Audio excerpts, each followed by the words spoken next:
now 2:25 p.m. Still Thursday, July 31st, 2025. 70% on my battery. I'm back in my comfort zone, and I'm back on my way to picking up a roadie run. Just doing a CVS pharmacy drop off, nothing special. Kind of far from where I'm at, but everything's sort of spread out when you get out into the Queen Creek area. At this point, it's more a matter of just, trying to get as much cash as I can while getting myself back near home.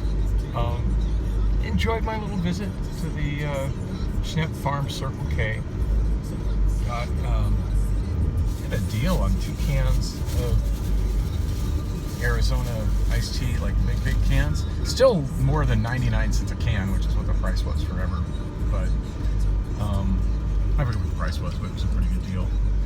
But I love how the Circle K ones actually are branded Circle K on them. But a new flavor called Watermelon Dragon Fruit Splash. So hopefully it's good. I've liked pretty much every flavor that Arizona has put out. So if it's not, I just got 2 cans. I'll get through it. I also got the $3 meal deal. Got a taquito because that would be easier to walk with than a hot dog. And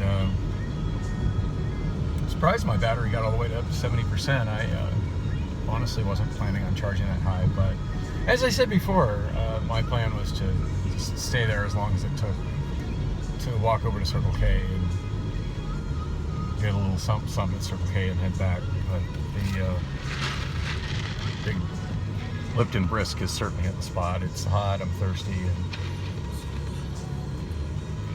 normally I drink Mountain Dew, but once it gets over 100, especially if I'm doing some walking out in the sun, I like to get away from the carbonated stuff and more towards like sweet teas and lemonades and stuff. So,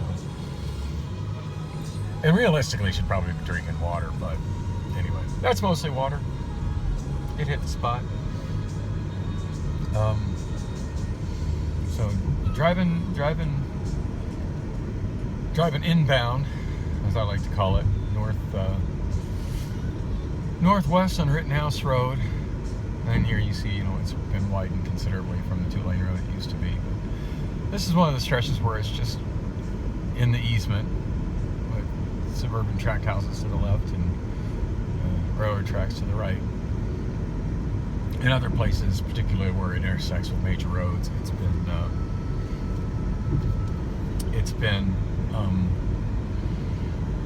given a completely different alignment just to make it a little more functional. And I'm about to cross one of those and give you a good example of what that looks like. Coming up on Ocotillo Road. Not sure what that road is to the left, but it's a village loop. It's one of the little local roads that goes into one of those residential neighborhoods, which I've delivered to quite a few of those doing jitsu.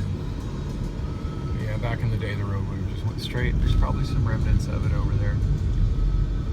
But now I have it turn like this, and then the resulting spaces in between turn into different types of development. It looks like mostly office buildings over here on this one, where it kind of swings down and curves to the right, so it can cross. I forget the name of the major road I'm ready to cross. I was looking right at it too. Ocotillo. And it's like this, so it can cross Ocotillo at a less problematic angle for a big suburban Strode intersection. It also puts it a safe distance from the railroad crossing. So when there is a train, it's less problematic.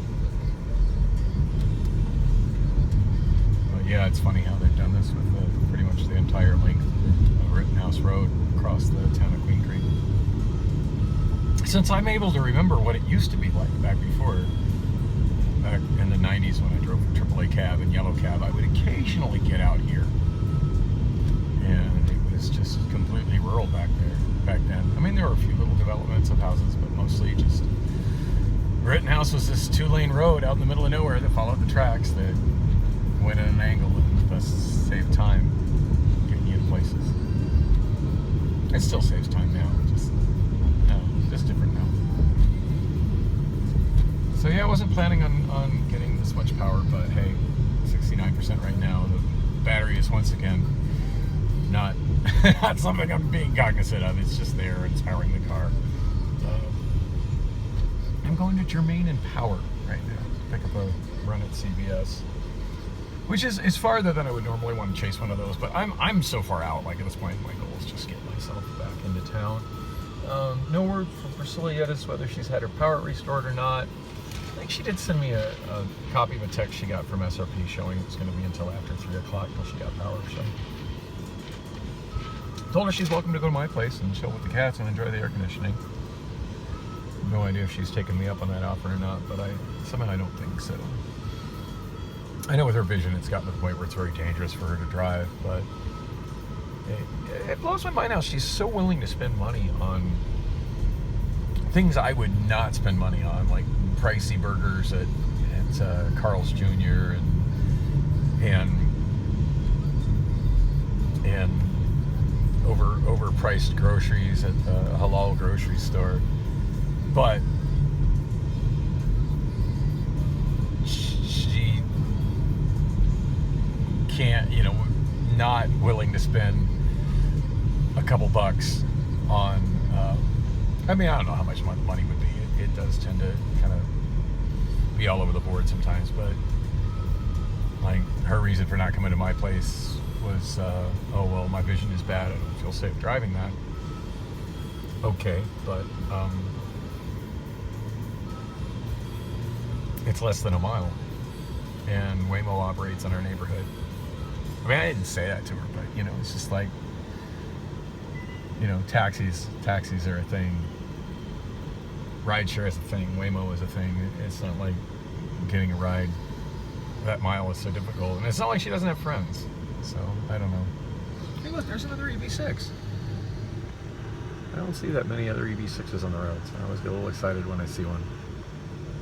Of course, I still get excited whenever I see a Saturn on the road. It's like, oh, a Saturn's still on the road, or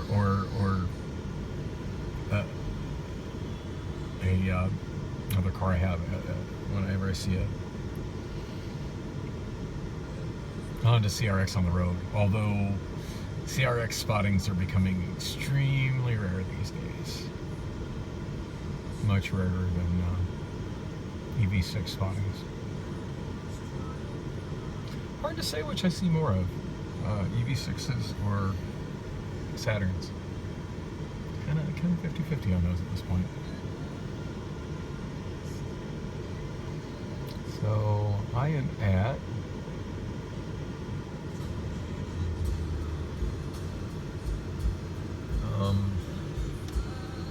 I forget the name of this road I'm at.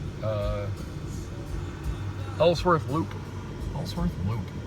That's the realigned Ellsworth Road, where this giant power center shopping development off to the left, which has been there for quite some time. It was one of the first really big developments, commercial developments, as Queen Creek became a suburb and less of just a random rural community out in the middle of nowhere. But yeah, it's the only major road that goes under the tracks versus over them.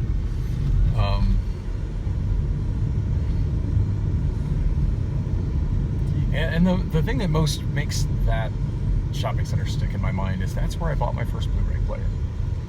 One time I had one of my runs when I was driving for, back in the day when I was driving for VIP Taxi and driving the CVS kids, and I had something that took me out here, and it wouldn't be unusual for me to have a run that takes me out this way. In fact, speaking of places I've brought CPS kids, and the old alignment of Rittenhouse Road, we're about to see an interesting piece of it.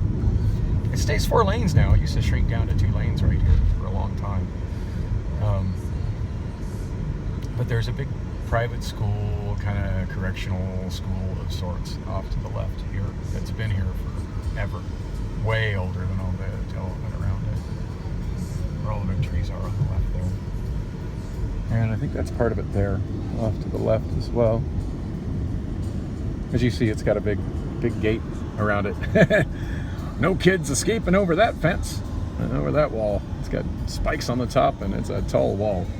But anyway, yeah, I did pick up and drop off many CPS kids there, and they, yeah, back then, the stretch of Rittenhouse Road in front of them was a 2-lane road.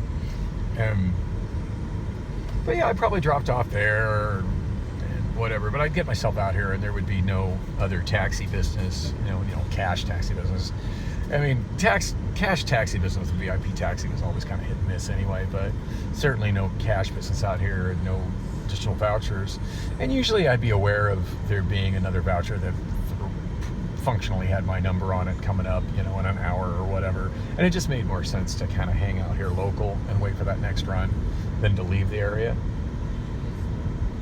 and deadhead to get to another run. So I'd find myself going into some of the stores and stuff. Some of the stores and stuff in this area.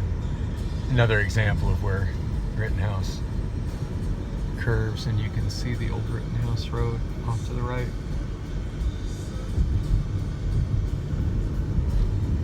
Where it hasn't been replaced by development. Lease today. Yeah, more houses being built just for rental purposes, not even being sold. Not even an opportunity to buy those. We'll be turning left soon. And this is Power Road. I went too far. Oh, this is Sossaman. Once I get past Power Road, it's just Power Road and not Power Road. I've memorized most of them going out to Power Road. Once I get to Power Road, it's where I don't know them all by name. I mean, Meridian, obviously, that one sticks in my mind because it's the county line and it's on Meridian. But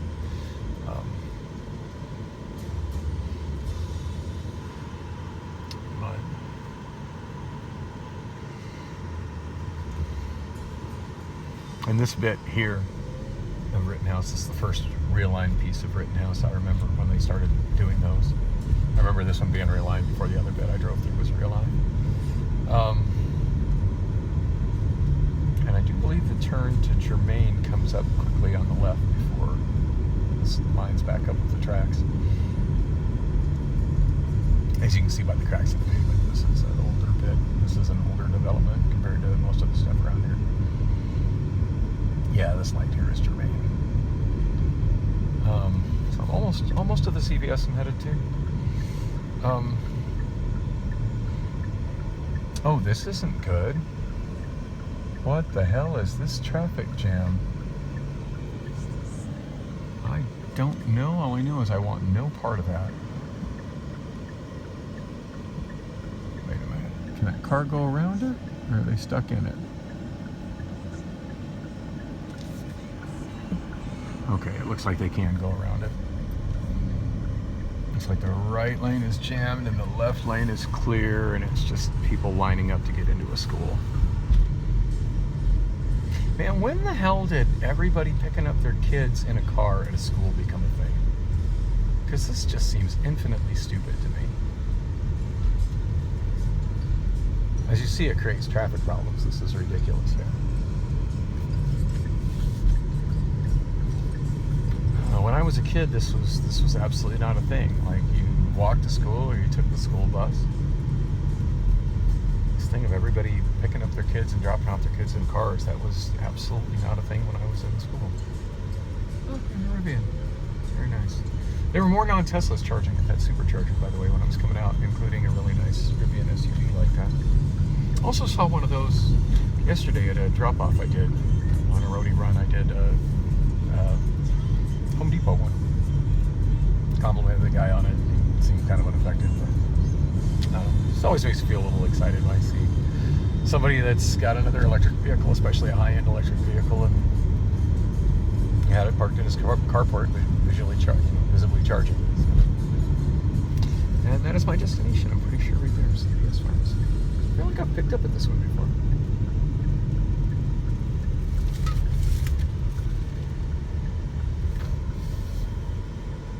Oh yes, I've definitely picked up this one before. better turn the volume down. That's Paul McCartney. That'll give me a content match for sure. Pulling out, dude.